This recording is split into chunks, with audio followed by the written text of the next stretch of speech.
It started like any ordinary Saturday morning, the kind you don't think you'll ever remember. The sun was barely up, spilling a pale orange light through the kitchen window. The coffee maker was sputtering, filling the house with that warm, bitter smell that always reminded me of calm mornings. I had no idea that within hours, my life would split in two, the before and the after. Ethan came down the stairs slowly, his backpack slung over one shoulder. He didn't look me in the eye, which wasn't unusual. He had been quieter lately, more withdrawn. At the time, I thought it was just typical 17-year-old behavior. Teenagers don't always talk to their parents. That's what I told myself. "Morning," I said, trying to sound cheerful. "Morning," he mumbled back, his voice low. I had made him eggs and toast, but he barely touched them. He kept looking at his phone, typing quickly, then shoving it into his pocket when I glanced his way. I asked if everything was okay. He nodded but didn't offer anything else. Looking back, there were signs. The late-night calls he'd step outside to take, the nights when he didn't sleep, the way he flinched when the doorbell rang unexpectedly. But back then, I didn't connect the dots. I didn't know there were dots to connect. He finished half a slice of toast, grabbed his jacket, and said, "I'll be back later." No explanation. No details. Just that. "Where are you going?" I asked. "Just out," he said, without turning around. And that was the last time I saw my son, at least, the version of him that left the house that morning. By lunchtime, I started to worry.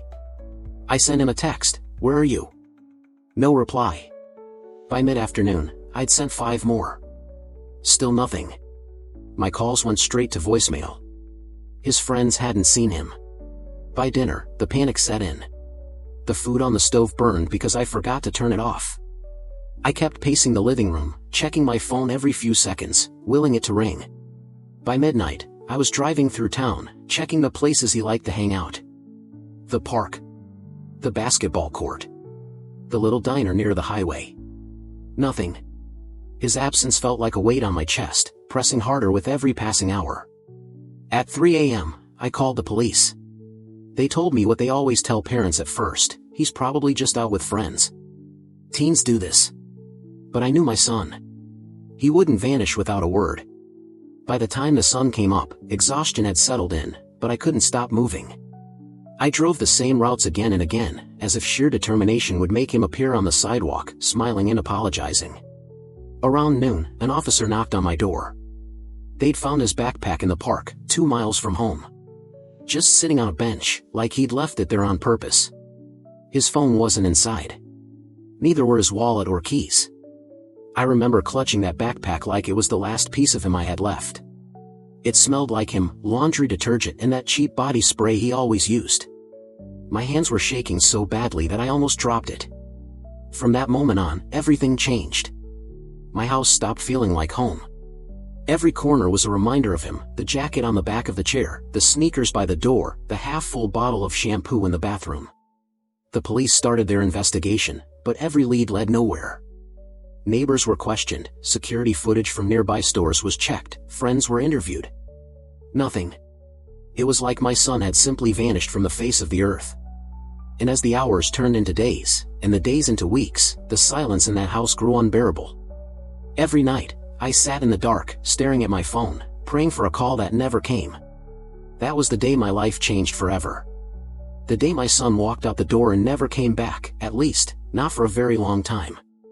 The first few weeks after Ethan vanished were a blur of police interviews, sleepless nights, and desperate phone calls. Every time the phone rang, my heart would leap into my throat, only to crash back down when it was another wrong number or a telemarketer. I plastered his photo everywhere, on telephone poles, gas stations, even the bulletin board at the grocery store. People tried to comfort me. They said things like, "He's probably just blowing off steam or he'll come back when he's ready." But deep down, I knew this wasn't just a rebellious teenager taking a break. Something was wrong. Something terrible. As days turned into weeks, and weeks blurred into months, the world around me seemed to move on. Neighbors stopped asking for updates. The flyers I'd taped up faded and curled in the sun, some torn down by the rain. The news stations stopped returning my calls.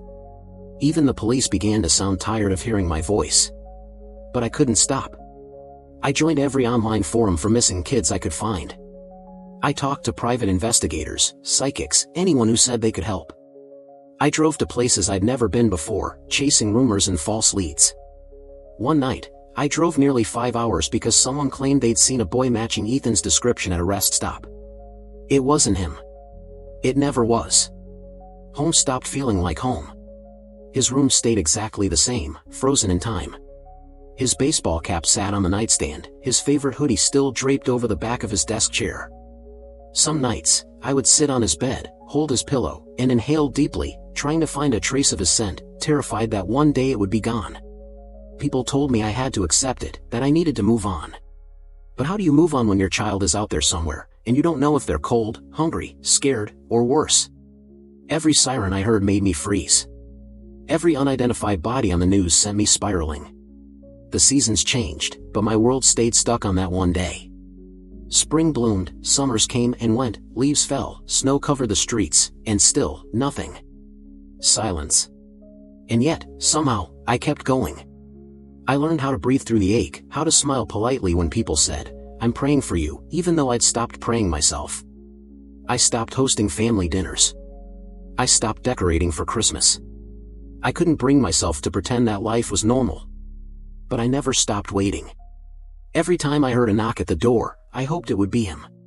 Every time I saw a teenage boy with dark hair in the distance, I'd speed up to get a better look. And every night, before I closed my eyes, I whispered the same words into the dark, "Where are you, Ethan? Please come home." And now, if you're listening to this, please subscribe to the channel. Stories like this need to be told, and your support helps us keep going. By the second year, the silence had become part of my life. It was like a constant hum in the background, a reminder that something vital was missing. There were days when I almost convinced myself that I could live like this forever, that this hollow, quiet ache would just be who I was now. Then, one cold evening in November, everything shifted. I remember that night so clearly because I had just come back from work, exhausted and soaked from the rain. I was sitting on the couch with a cup of tea, staring blankly at the TV, when I heard it, 3 sharp knocks on the front door. For a split second, I froze. My heart pounded in my chest, the way it had 1,000 times before when I imagined this exact moment. Slowly, I got up, every step feeling heavy and surreal, and reached for the door handle. And when I opened that door, everything I thought I knew shattered in an instant.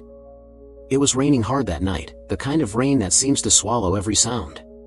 The house was quiet, except for the hum of the refrigerator and the steady ticking of the clock in the hallway. I was curled up on the couch, a mug of tea in my hands, staring at the television without really watching it.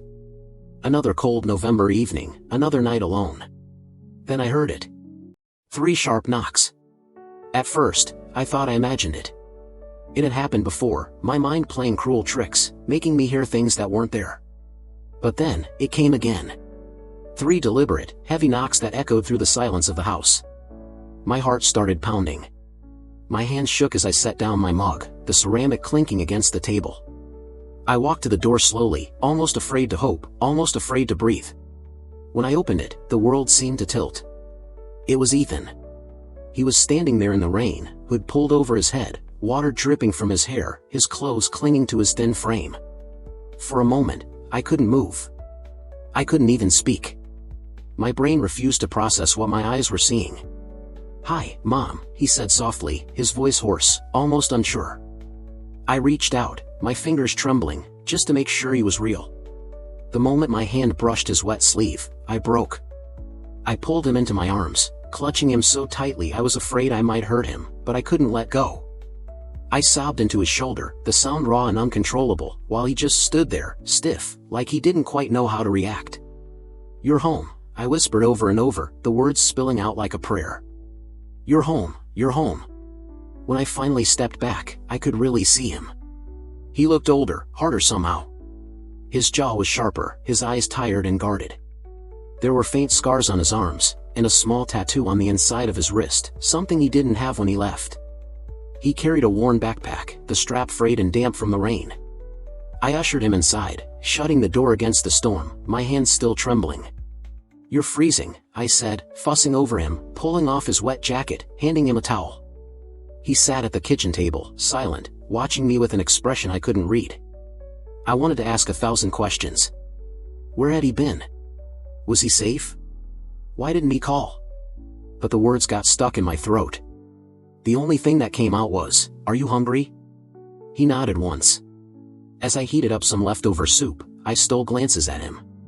He kept his head down, his eyes darting occasionally toward the windows, like he was expecting someone, or something, to appear outside. When I set the bowl in front of him, he muttered a quiet thanks and started eating slowly, mechanically, like he hadn't had a real meal in days. After a while, I finally gathered the courage to ask, "Ethan, where have you been?" He froze, spoon halfway to his mouth, and for a long moment, he didn't answer. Then, slowly, he set the spoon down and met my eyes. "Mom," he said, his voice low and steady, "there are things I can't tell you." "Not yet. It's not safe." The words sent a chill down my spine. "Not safe? What do you mean?" "Ethan, you've been gone for 3 years. Do you have any idea what that did to me? You can't just show up and—" "Please," he cut in sharply, his tone desperate. "Please, Mom. Just don't ask. Not right now. I promise I'll explain when I can. But for now, you need to trust me." I wanted to argue. I wanted to demand answers, to scream and cry and shake him until he told me everything. But the look in his eyes stopped me. There was fear there, real fear, the kind that made my stomach twist into knots. So, I nodded. "Okay," I whispered, though every part of me ached for the truth. That night, he slept in his old room. I stayed awake, lying in my bed, listening for any sound that might tell me this wasn't just a dream. Once or twice, I thought I heard movement downstairs, like someone pacing quietly. At one point, I peeked into his room and found him sitting on the edge of his bed, staring out the window into the dark street. I wanted to reach out, to hold him, to make whatever had broken him disappear. But instead, I just closed the door and let him be. Because even though my son had come home, I knew in my bones that something dangerous, had followed him back. The first few days after Ethan returned felt like living in a dream. I wanted to believe that life would just snap back to what it was before, that I'd wake up to the sound of his music blasting from his room, or find him raiding the fridge in the middle of the night. But it wasn't like that. Ethan was home, but he wasn't the same boy who had walked out 3 years ago. He barely spoke, barely ate. Sometimes I'd find him sitting alone in the dark, just staring at the wall like he was somewhere else entirely.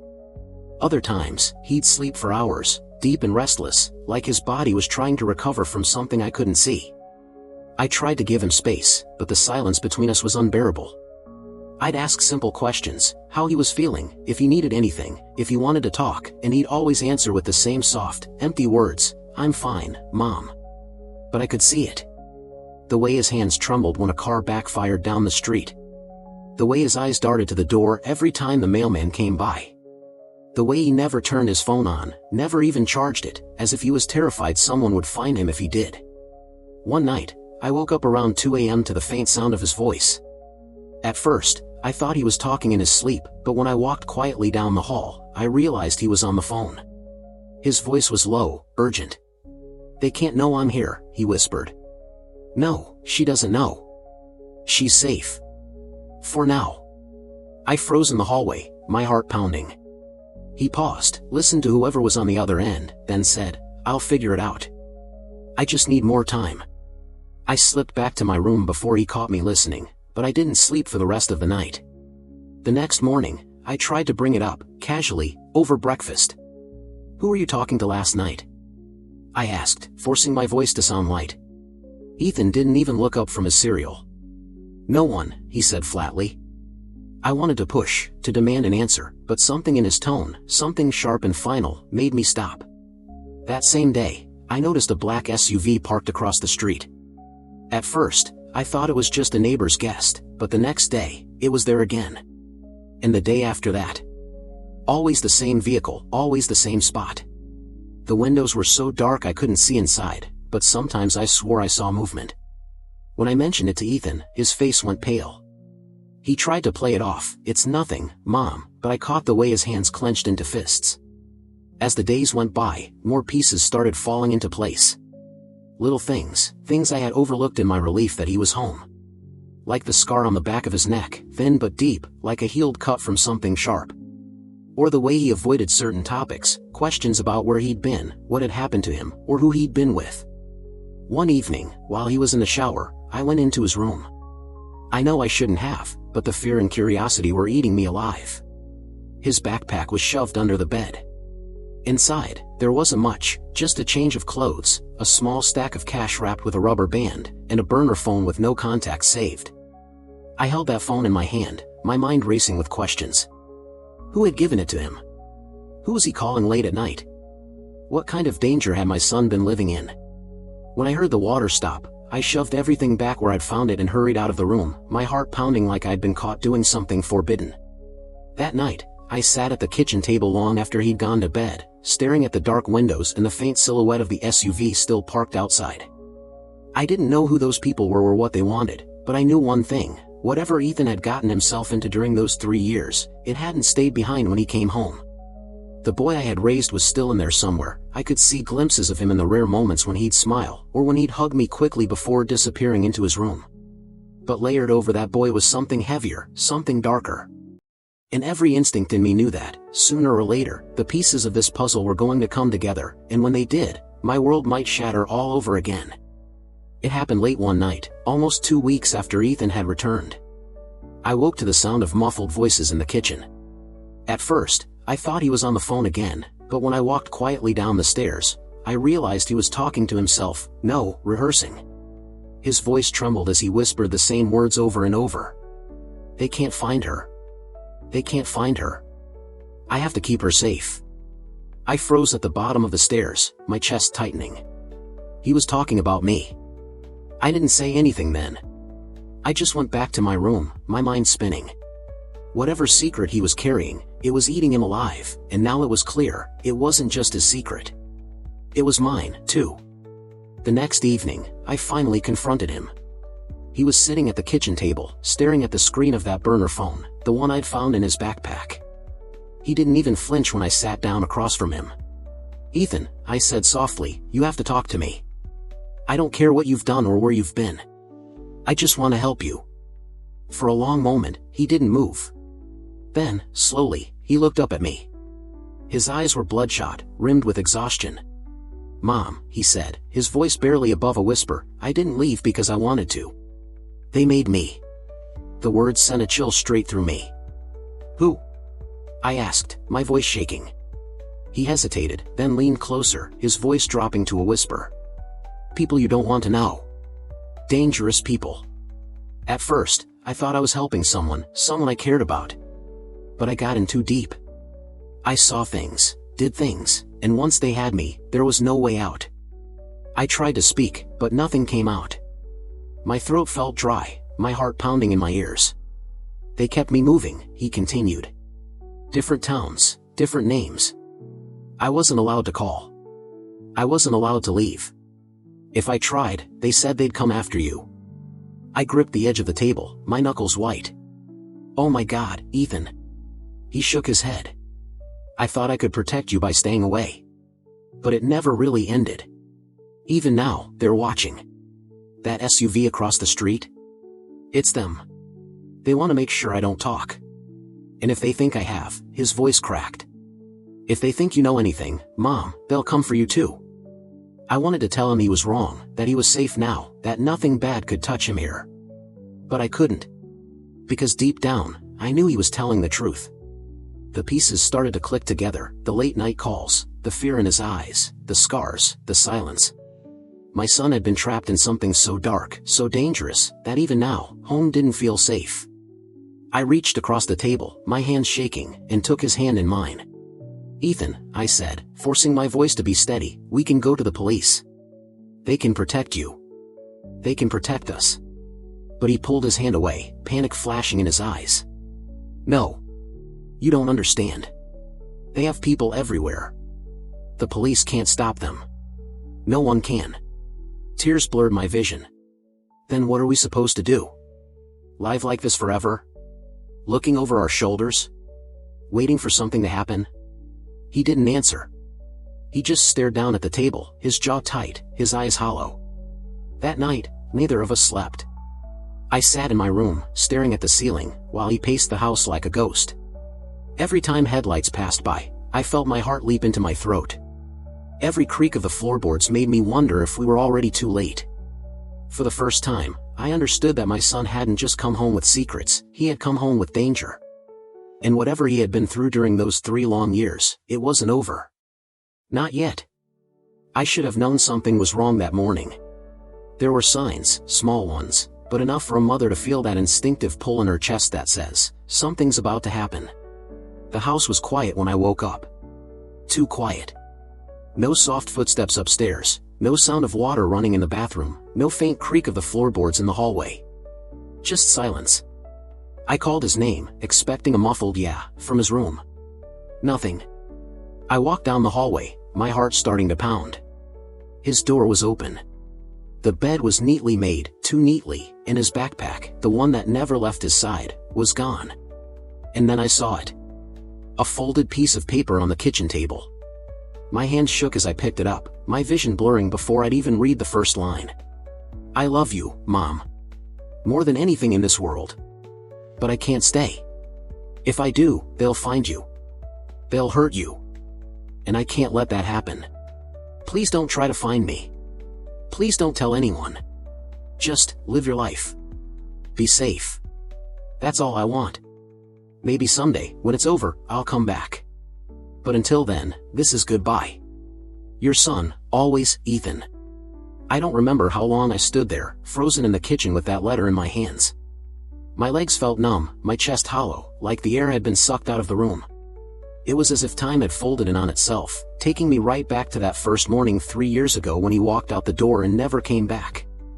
I stumbled to the window, half expecting to see that black SUV idling across the street, but it was gone. Just empty pavement and the soft hum of the world waking up. For days, I told myself he'd come back. That the door would open and he'd walk in, the way he had that night in the rain. Every creak of the porch made me jump.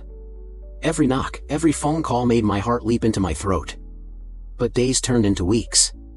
Weeks into months. And there was nothing. No calls. No letters. Not even a hint that he was still out there. I tried to convince myself that he was safe, that he'd left because he truly believed it was the only way to protect me. But there were nights when that comfort shattered, nights when I lay awake, staring at the ceiling, replaying every conversation, every warning, every look of fear in his eyes. I wanted to hate him for leaving. God, I wanted to scream, to tear that letter apart, to curse him for thinking disappearing again was some twisted form of love. But every time I held that note, read his shaky handwriting, all I could feel was the same thing I'd felt since the day he was born, love. Pure, unconditional, unshakable love. It's been 6 months now. Sometimes, when I walk through town, I catch glimpses of boys with dark hair and tall frames, and my breath catches for just a moment. Sometimes, I think I see him, a shadow slipping around a corner, a silhouette in the distance. But it's never him. The SUV disappeared the week after he left. No more dark windows watching from across the street. No more quiet hum of an engine idling through the night. But their absence doesn't bring peace. If anything, it's worse. Because now I have no idea if they're gone, or if they're just waiting. I keep his room exactly as he left it. The bed neatly made, the closet half empty. The burner phone sits in my drawer, dead and cold, but I can't bring myself to throw it away. It feels like the last thread connecting me to him, like maybe, someday, it will ring, and I'll hear his voice on the other end telling me he's finally safe. Until then, I wait.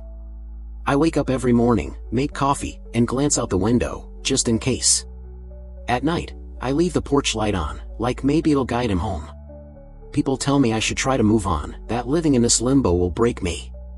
But they don't understand. You don't move on from your child. You don't stop waiting for the sound of their voice, the sight of their smile, the warmth of their hug. Somewhere out there, my son is alive. I have to believe that. I have to believe that one day, when whatever nightmare he's caught in finally ends, he'll walk back through that door. And until that day comes, every night before I close my eyes, I whisper the same words into the quiet. Wherever you are, Ethan. I'm here. I'm waiting. Come home.